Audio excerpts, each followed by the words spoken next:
Assalamualaikum warahmatullahi wabarakatuh. Perkenalkan, kami dari kelompok 6 akan menampilkan presentasi keterampilan membaca yang beranggotakan Mailani Putri Wardana 21016156, Febriani Nasution 21016075, Azila Rahma 21016135. Materi pertama akan disampaikan oleh Azila Rahma. Assalamualaikum warahmatullahi wabarakatuh. Halo teman-teman semuanya. Pada video kali ini saya akan membahas, yang pertama adalah perkenalan diri terlebih dahulu, yang kedua adalah membahas materi. Saya akan memperkenalkan diri terlebih dahulu. Perkenalkan, nama saya Azila Rahma, biasa dipanggil Ila atau juga biasa dipanggil Zila. Alamat saya di Jorong Tamyang Ampalu, Kecamatan Koto Balingka, Kabupaten Pasaman Barat, Provinsi Sumatera Barat. Saya alumni dari Madrasah Aliyah Negeri 2 Pasaman Barat. Dan sekarang saya berada di Prodi Pendidikan Bahasa dan Sastra Indonesia dan Daerah, Fakultas Bahasa dan Seni. Masuklah kita pada pembahasan materi. Sebelumnya, pembahasan materi ini adalah salah satu tugas untuk memenuhi mata kuliah keterampilan membaca dengan Ibu dosen pengampu Ibu Afnita. Baiklah, untuk pembahasan materi untuk saya itu ada 6 pokok bahasan. Yang pertama ada hakikat membaca, proses membaca, hubungan membaca dengan menyimak, hubungan membaca dengan berbicara, hubungan membaca dengan menulis, serta apa itu tujuan membaca.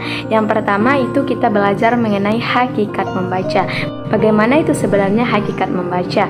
Namun sebelum kita membahas hakikat membaca, sebaiknya kita mengetahui dulu apa itu sebenarnya arti membaca.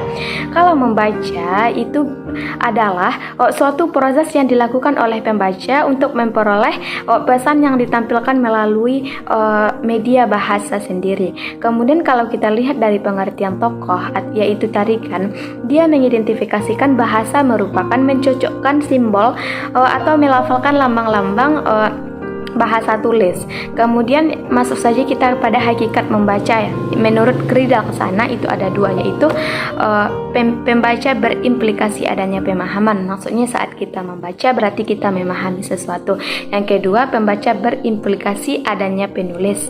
Maksudnya saat kita membaca sesuatu berarti itu ada penulisnya. Tidak mungkinkah suatu bacaan itu tidak ada tulisan.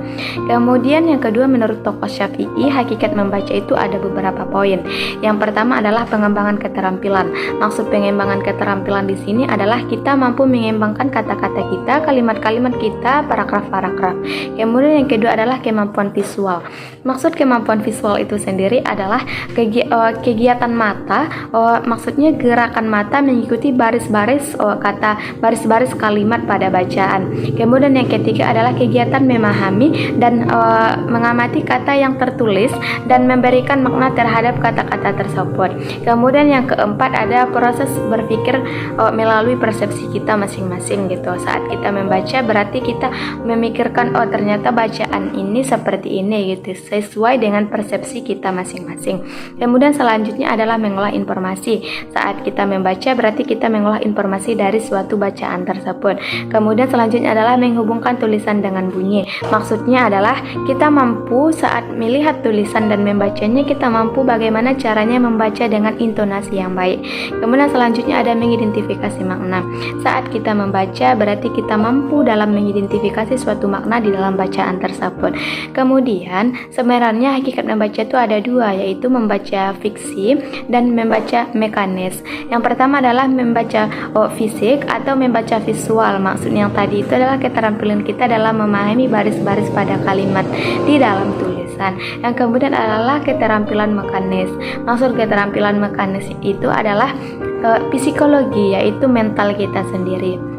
Kemudian setelah hakikat membaca, kita akan membahas pokok bahasan kedua, yaitu proses membaca. Apa sih sebenarnya proses membaca? Proses membaca itu adalah suatu proses di mana kita saat membaca suatu bacaan, kita mengolahnya di dalam otak dan kita berpikir secara kritis dan mendapatkan informasi tentang sesuatu hal. Proses membaca itu sebenarnya ada 2. Yang pertama proses membaca di dalam hati, dan yang kedua adalah proses membaca nyaring. Proses membaca dalam hati adalah proses membaca saat kita membaca dalam hati tanpa terdengar suara. Sebaliknya, proses membaca nyaring adalah saat kita membaca dengan suara lantang dan dengan menggunakan intonasi yang baik dan benar. Kemudian, membaca merupakan proses itu ada dibagi dua. Yang pertama adalah sensori dan yang kedua adalah psikologi. Maksud dari membaca sensori adalah membaca merupakan rangsangan berupa simbol-simbol atau makna-makna grafik dengan cara melihat dengan indera penglihatan kita. Kemudian yang kedua ada psikologis, maksudnya adalah unsur psikis atau mental kita dalam memahami suatu bacaan. Kemudian ada macam-macam unsur psikologi. Yang pertama itu adalah faktor internal dan yang kedua adalah faktor eksternal. Faktor internal sendiri pasti kita sudah tahu dong ya kan. Internal itu berasal dari dalam diri kita masing-masing. Contohnya adalah inteligensi kita, usia kita, mental kita dan sikap kita. Kemudian selanjutnya ada faktor eksternal yaitu berasal dari luar diri kita masing-masing. Contohnya seperti jenis kelamin, ras, kebudayaan dan lain sebagainya. Kemudian kita masuk pada pembahasan topik selanjutnya yaitu hubungan membaca dengan menyimak. Sebelum itu kita menjelaskan bagaimana itu sebenarnya menyimak. Menyimak itu adalah suatu kita mampu untuk memberikan suatu informasi dari apa yang kita dengar. Menyimak itu kita mendengar dari orang lain. Kemudian apa sih hubungan sebenarnya antara membaca dengan menyimak? Membaca dan menyimak adalah salah satu hal yang sangat penting dan sangat erat hubungannya. Mereka itu saling satu sama lain itu saling berhubungan. Kenapa demikian? Mereka sama-sama dalam mengolah informasi. Menyimak dan membaca kita sama-sama dapat mengolah informasi, sedangkan perbedaannya hanya dalam berkomunikasinya. Kalau menyimak itu komunikasi lisan, kalau membaca komunikasi tulisan. Kemudian selanjutnya kita membahas mengenai hubungan membaca dengan berbicara. Hubungan membaca dengan berbicara juga sangat penting adanya. Kenapa sangat penting? Yaitu yang pertama karena mereka saling berhubungan erat juga, berbicara dengan membaca. Kalau kita mampu berbicara dengan baik dan benar, otomatis pada saat kita membaca itu semuanya akan berjalan dengan lancar. Sebaliknya juga, contohnya seorang anak jika berbicara pun masih kurang, masih terbata-bata, untuk membaca juga akan sedemikian rupa. Kemudian yang ketiga itu adalah hubungan membaca dengan menulis. Apa sih sebenarnya hubungan membaca dengan menulis? Hubungan membaca dengan menulis itu juga sangat penting. Kenapa demikian? Karena saat kita belajar mungkin di TK atau dimanapun, kita itu diajarkan untuk membaca dan menulis. Tidak mungkin kan kalau kita menulis tidak bisa membaca, dan begitu pula sebaliknya. Tidak mungkin kita bisa membaca dan tidak bisa menulis. Sebaiknya itu adalah suatu unsur yang sangat erat. Kemudian selanjutnya topik bahasan yang terakhir kita akan membahas mengenai tujuan dari membaca. Apa sih sebenarnya tujuan dari kita membaca? Kalau kita lihat tujuan utama dari membaca itu ada beberapa hal. Ada beberapa hal dari tujuan membaca. Yang pertama itu adalah kita dapat mengolah informasi. Kita dapat mendapatkan informasi yang lebih detail dan yang lebih benar adanya. Mungkin saat kita belum membaca, kita belum mendapatkan suatu informasi. Kemudian adalah memahami makna bacaan. Kemudian kalau kita lihat menurut tokoh, yaitu membaca untuk meroleh perincian-perincian makna. Yang kedua adalah membaca untuk memperoleh ide-ide utama. Saat kita membaca berarti kita memperoleh ide-ide utama dalam bacaan tersebut. Kemudian selanjutnya adalah kita mampu untuk mengelompokkan suatu bacaan. Yang ketiga, yang selanjutnya mengetahui urutan-urutan suatu bacaan. Kemudian membaca menilai. Saat kita membaca, kita bisa menilai apa-apa saja yang ada di dalam isi bacaan tersebut. Mungkin hanya itu saja yang dapat saya sampaikan. Saya sudah menjelaskan 6 pokok bahasan materi. Mudah-mudahan para teman-teman semuanya bisa mengerti, dan saya cukupkan sampai di sini. Apabila ada kesalahan saya minta maaf. Wassalamualaikum warahmatullahi wabarakatuh. Pemateri kedua akan disampaikan oleh Mailani Putriwardana. Baik, Assalamualaikum warahmatullahi wabarakatuh. Perkenalkan, nama saya Mailani Putriwardana dengan NIM 21016156. Materi pertama yang akan saya sampaikan mengenai aspek-aspek membaca. Menurut Faridah Rahim, tahun 2008 halaman 12, menyampaikan bahwa proses membaca terdiri dari 9 aspek, yaitu aspek sensori, perseptual, urutan, pengalaman, pikiran, pembelajaran, asosiasi, sikap, dan gagasan. Pengalaman merupakan aspek penting dalam proses membaca. Ia juga menerangkan bahwa masih ada aspek proses membaca yang lain, yaitu sikap atau efektif yang berkenaan dengan kegiatan memusatkan perhatian. Yang kedua adalah membangkitkan kegemaran membaca, menumbuhkan motivasi membaca ketika sedang membaca. Lanjut kepada materi yang kedua, yaitu mengembangkan keterampilan membaca. Banyak cara untuk mengembangkan keterampilan membaca. Berikut adalah uraiannya. Yang pertama adalah jangan membaca sambil tiduran. Yang kedua, baca sendirian. Yang ketiga, garis bawahi dan catat hal-hal penting. Yang keempat, baca buku cetak. Membaca lewat perangkat elektronik akan membuat mata seseorang lebih cepat lelah dibanding dengan membaca dari buku cetak. Yang ketiga adalah baca ulang. Ada materi yang ketiga, yaitu kebiasaan sejak kecil yang dapat menghambat kecepatan membaca. Yang pertama adalah membaca nyaring. Yang kedua, membaca kata demi kata. Yang ketiga, membantu melihat atau menelusuri baris-baris bacaan dengan alat-alat tertentu. Yang keempat, menggerak-gerakkan kaki atau anggota tubuh yang lain. Yang kelima, konsentrasi berpikir terpecah dengan hal-hal di luar bacaan. Yang keenam, kebiasaan mengulang-ulang unit bacaan yang telah dibaca.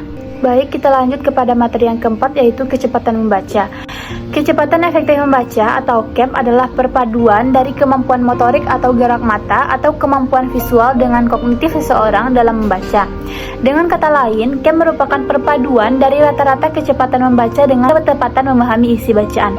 Untuk menentukan CEM, seseorang diperlukan informasi mengenai rata-rata kecepatan baca dan presentasi pemahaman isi bacaan. Materi yang kelima mengenai cara mengukur kecepatan membaca. Cara menghitung rata-rata kecepatan membaca adalah dengan cara membagi jumlah kata yang dibaca dengan waktu tempuh baca. Materi yang keenam mengenai meningkatkan kecepatan membaca dengan persepsi. Yang pertama adalah hindari membaca dengan bersuara. Yang kedua, hindari membaca dengan menunjuk. Yang ketiga, hindari fiksasi kata. Yang keempat adalah hindari regresi. Baiklah, pemateri ketiga akan disampaikan oleh Febriani Nasution. Assalamualaikum warahmatullahi wabarakatuh. Perkenalkan, nama saya Febriani Nasution dengan NIM 210-16075, Prodi Pendidikan Bahasa Indonesia dan Sastra. Baiklah, di sini saya akan melanjutkan materi yang sebelumnya sudah disampaikan oleh kedua rekan saya, yakni yang bernama Ila dan Lani. Materi berikutnya ialah meningkatkan kecepatan membaca dengan melebarkan jangkauan mata. Menurut Sudarso, pada saat mata berhenti, jangkauan mata kita dapat menangkap berbagai kata sekaligus. Meningkatkan kecepatan membaca dengan melebarkan jangkauan mata dapat kita lakukan dengan beberapa langkah, yakni dengan memfokuskan pandangan ke angka di barisan tengah dan cobalah membaca 3 angka sekaligus termasuk di kiri dan kanannya. Kemudian latihan melebarkan jangkauan mata kedua terdiri dari 3 kata yang erat berkaitan dan besar kemungkinan Anda sudah akrab dengan frase atau ungkapan itu. Perhatikan kata di tengah sekaligus usahakan menjangkau kata di kiri dan di kanannya. Kemudian melakukan latihan transisi fiksasi. Latihan transisi fiksasi ada langkah-langkah yang dapat kita lakukan untuk menerapkan teknik ini. Yang pertama, ambil sebuah kertas kosong, kemudian berilah gambar titik-titik pada kertas tersebut. Langkah kedua, gerakan bola mata atau arahkan mata mengikuti titik-titik secara tepat berurutan sampai ke ujung akhir kata. Kemudian setelah itu terapkan titik ini pada buku bacaan yang sesungguhnya. Tidak perlu membaca semua kalimatnya, cukup baca yang penting saja dan lakukan dengan cepat. Langkah terakhir, lakukan lagi dan lagi sehingga kamu bisa membaca dengan cepat. Kemudian melatih konsentrasi. Melatih konsentrasi dapat kita lakukan dengan cara yang pertama digital detox, yang kedua buat daftar tugas, yang ketiga fokus pada tugas yang serupa, yang keempat tetapkan target SMART, yang kelima cukup tidur, yang keenam pastikan perut terisi, yang ketujuh menerapkan teknik Pomodoro. Ada manfaat yang kita dapatkan saat berkonsentrasi. Yang pertama, kemampuan mengontrol pikiran, meningkatkan percaya diri, meningkatkan daya ingat, meningkatkan fokus. Adapun materi berikutnya yaitu jenis membaca berdasarkan tingkatan. Kemudian materi berikutnya jenis membaca berdasarkan tingkatan menurut Gillette dan Temple. Ada 5. Yang pertama emergent literacy, beginning reading, building reading, reading to learn, dan yang kelima mature reading. Tingkatan membaca menurut Shapii ada dua, yang pertama membaca permulaan, yang kedua membaca lanjut. Sedangkan jenis membaca berdasarkan tujuan, yang pertama membaca nyaring dan membaca dalam hati. Yang kedua, membaca ekstensif dan intensif. Membaca ekstensif mencakup membaca survei, membaca sekilas, membaca dangkal. Sedangkan intensif mencakup membaca teliti, membaca pemahaman, membaca kritis, membaca ide, membaca bahasa asing, dan membaca sastra. Kemudian yang ketiga, membaca literal, kritis, dan kreatif. Materi berikutnya jenis membaca berdasarkan pemakaian. Jenis membaca berdasarkan pemakaian ada dua, yang pertama membaca nyaring dan yang kedua membaca dalam hati. Membaca nyaring yaitu membaca yang dilakukan dengan bersuara, sedangkan membaca dalam hati adalah cara atau teknik membaca tanpa suara. Manfaat membaca nyaring yaitu mampu memberikan siswa informasi, membuat siswa untuk memperbanyak kosakata, dan melatih daya imajinasi siswa melalui simakan dari hasil membacanya. Manfaat membaca dalam hati ialah mampu meningkatkan pengembangan kosakata. Baiklah, sekian penjelasan materi dari kelompok kami. Semoga bermanfaat dan saya akhiri. Wassalamualaikum warahmatullahi wabarakatuh.